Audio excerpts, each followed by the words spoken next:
Corruption is the abuse of public office for private gain. However, when we just leave the definition just to public office, we are trying to, can I say, run away from private corruption which happens in the private sector, corruption which happens in the household, in the homes and in schools. Because I would have said government officials, but that is because civil society comes up and does researches, a lot focusing on only that side of the story, supply side accountability. But if we come up and we start doing a harmonized approach, we look at civil society, we look at private sector, we'll be shocked that most of the segments in society are also corrupt. Most people confuse what the IGG does and what the DEI does. The common man does not know. One of the things is for them to popularize what they are doing so that people can be able to know their mandate, but that still needs a financial envelope. Another thing is making their offices closer to the common man. When a community member goes to report, how often does that person get feedback on the corruption case she has reported to? Even if it's you and you go to report a case to police, let me give an example, and you never get feedback, when an incident like that happens the next time, will you go back? The answer is no. What does it bring? Apathy, the common slang, this is Uganda, you get it. When I look at the law enforcement agencies, what is your mandate? When do you come in order to know that in this place violence is going to occur? And how do you tell that in such a scenario a violent situation will happen? For me, when I saw how the police handled the entire situation, it showed panic, it showed mistrust between the two parties.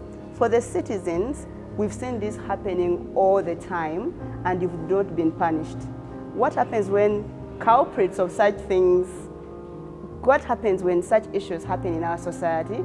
Police officers are transferred. The Mitiana issue is the most recent one. We've seen beatings, we've seen torture cases. How many cases have been prosecuted against individual police officers? So if I see a police officer coming to beat a friend or a relative, what will be the reaction?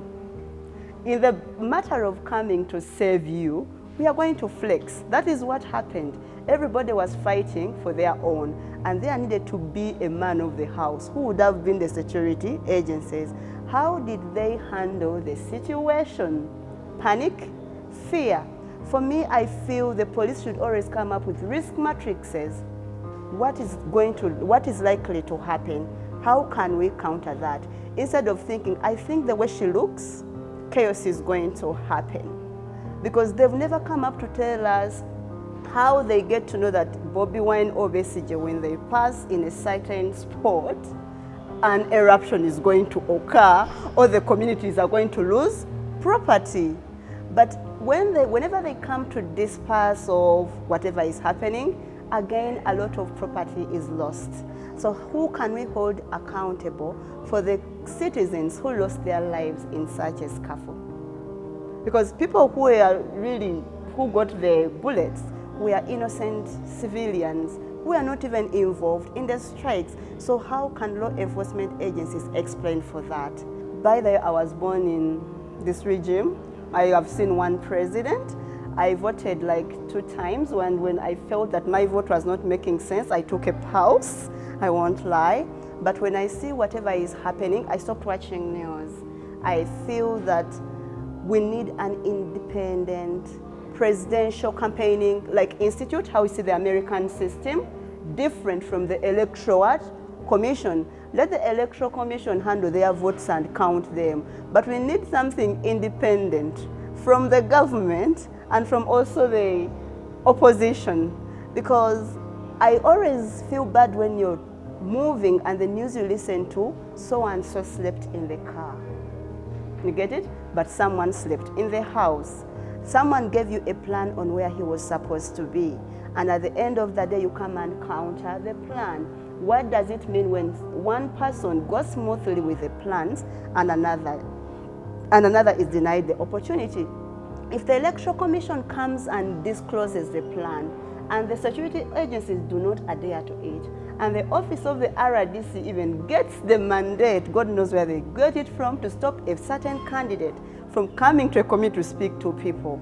You can't tell me things are leveled. Things are not leveled.